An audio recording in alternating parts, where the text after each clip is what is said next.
Well, as a candidate, Barack Obama promised to run the most transparent administration in American history. Yet yesterday, when President Obama received an award from the National Newspaper Publishers Association, an association of black community newspapers, it was closed to the press. That's right, a meeting with a group of African-American journalists was closed to the regular White House press corps.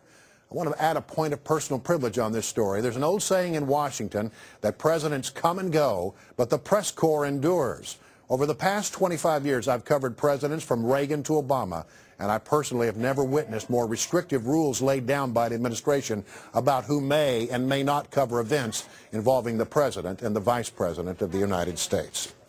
Well, despite yesterday's events, many have asked what's up with this White House and its relaxed demeanor and all the things that are going on. Joining us now, former Dukakis campaign manager and Fox News contributor Susan Estrich and Jason Roe of Federal Strategy Group. Thank you all for joining us here. May I just do an anchor audible here, because this thing that happened yesterday at the White House sort of got me irritated a little bit.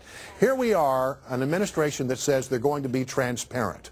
And then we have incidents like this where he's getting an award from journalists and it's closed to the press. Have you ever seen anything like this, Susan? Yes, I have occasionally, and it always fails. I mean, there's always this effort, particularly in a new White House, to think we can control the media. You know, we can set the rules. Remember when the Clintons got in trouble on some of this stuff at the very beginning with the travel office and the like?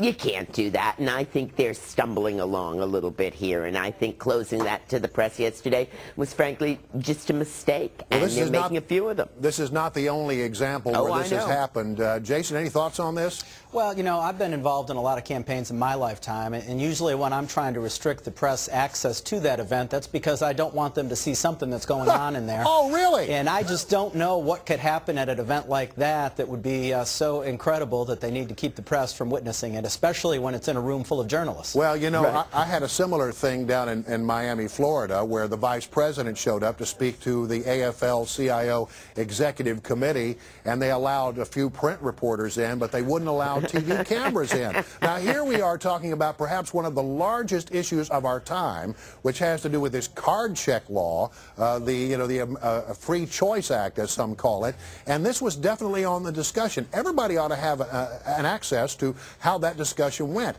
and yet TV cameras weren't allowed. Well, you know, the funny part is they're thinking, well, if it's just written and not visual, it won't have the same impact. The truth of the matter is we're still talking about it precisely because they didn't let you in, right? So these strategies generally backfire because we only get more interested in what we're not allowed to see.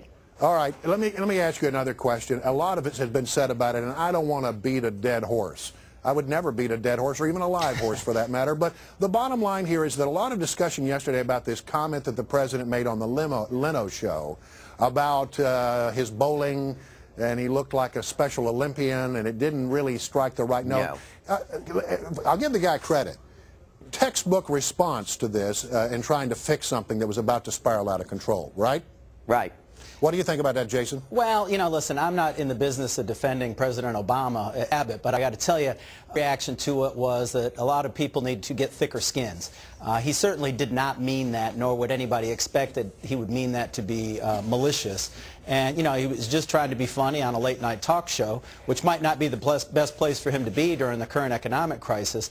But, you know, I think a lot of people are making a bigger deal of this than probably needs to be made. Well, and that is the larger question. Right. I mean, should we, Susan, see the president filling out his NCAA basketball grid? Should we be watching the president on the Leno Show on a night when, you know, many Americans are struggling for financial survivability?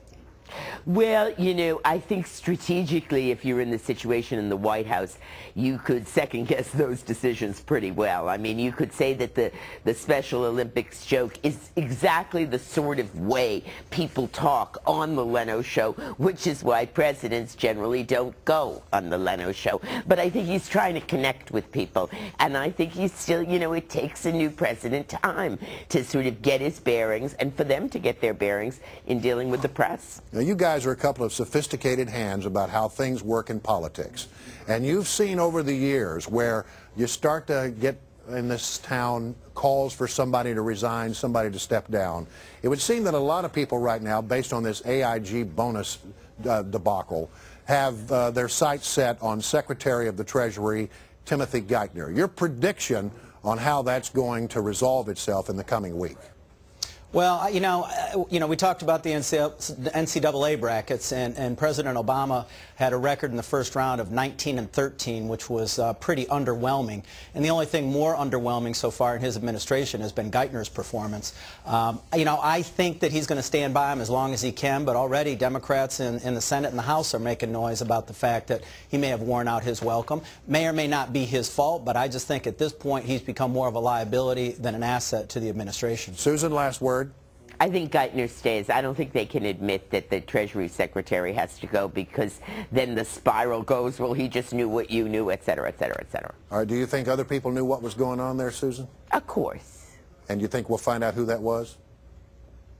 I think we probably already know if we look carefully enough. I mean, how could you not know what was going on? Got to run. Speaking